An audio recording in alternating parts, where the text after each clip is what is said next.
Yun, siguradong maraming matutuwa at matutuwa lalo yung nag-request nito. Kaya heto, pagbibigyan na natin. 1 kilong laman to, may kasamang atay. So kasama na yung atay sa 1 kilo. Ngayon naman, papakuluan lang muna natin yung mga laman. Sibuyas, dahon ng laurel, lagyan natin ng asin, tapos lagyan natin ng paminta, lagyan natin ng tubig. Ito lang naman yung ating gagamitin para palambutin ito. At siguro mga 25 minutes lang, pwede na. So after ng mga 25 minutes, pwede na nating hanguin yan. At habang hinihintay ko nga na lumambot na itong mga karneng inilaga natin, nagpapabaga na rin ako ng uling dito. Yes, pagkatapos nating lagain, iihawin naman natin.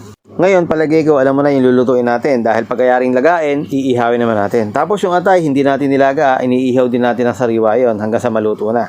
Mga 2 sibuyas na malalaki, yung kulay puti, yung aking binili. Tapos mga siling haba. Bukod naman sa siling haba o siling berde, meron din tayo dito mga ilang pirasong mga maanghang na sili. So ilalagay din natin mamaya-maya. So balik na tayo dito sa ating iniihaw. Tingnan natin kung pwede na ba. So kapag ganito na yung itsura, siguro mga ilang minuto na lang hanguin na natin. Total, lagana naman yan at pwede na nating hanguin. So tadtarin na natin. Ayan na, malapit nyo nang makita yung ating finished product. Kaya hintayin nyo, malapit na. Itong gagawin nating diskarte, malamang matuwa kayo. So, di ba kapag nakakakita ka ng nagtatadtad na ganyan, alam mo na agad yung kalalabasan. At siguradong alam mo na rin na pwede kang mamulutan. De, joke lang yan ha. So, ayan, tinadtad na natin ng pinong-pino. Hindi naman pinong-pino pala. Okay lang yung ganun na kalalaki. Tapos, naglagay tayo dito sa ating kawali ng butter o kaya naman ay margarine.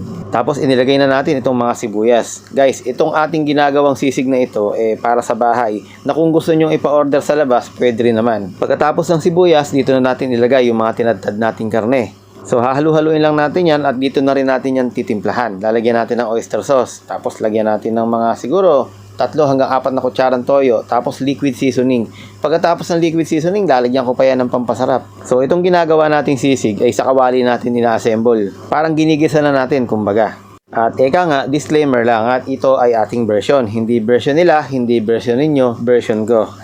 So lagyan natin ng mayonnaise. So, ang totoo niyan, masarap talagang ilagay dito ay utak ng baboy. Yun nga lang, medyo walang makita. Kaya okay na to. Lagyan na natin ng sili at ito nga ay medyo malapit-lapit na nating hanguin. Ngayon, hinahanap nyo tong kalamansi. Mamaya natin to ilalagay. Magpe-plating muna tayo dito sa ating magandang lagayan.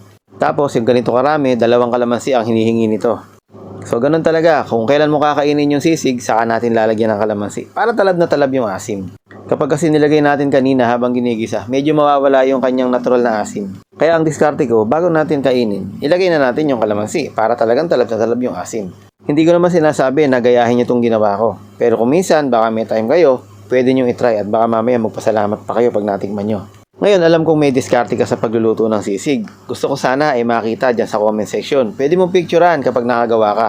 Tapos, titingnan natin at titingnan din ng mga kasamahan natin dito na follower. Paano? Tara, kain na. God bless.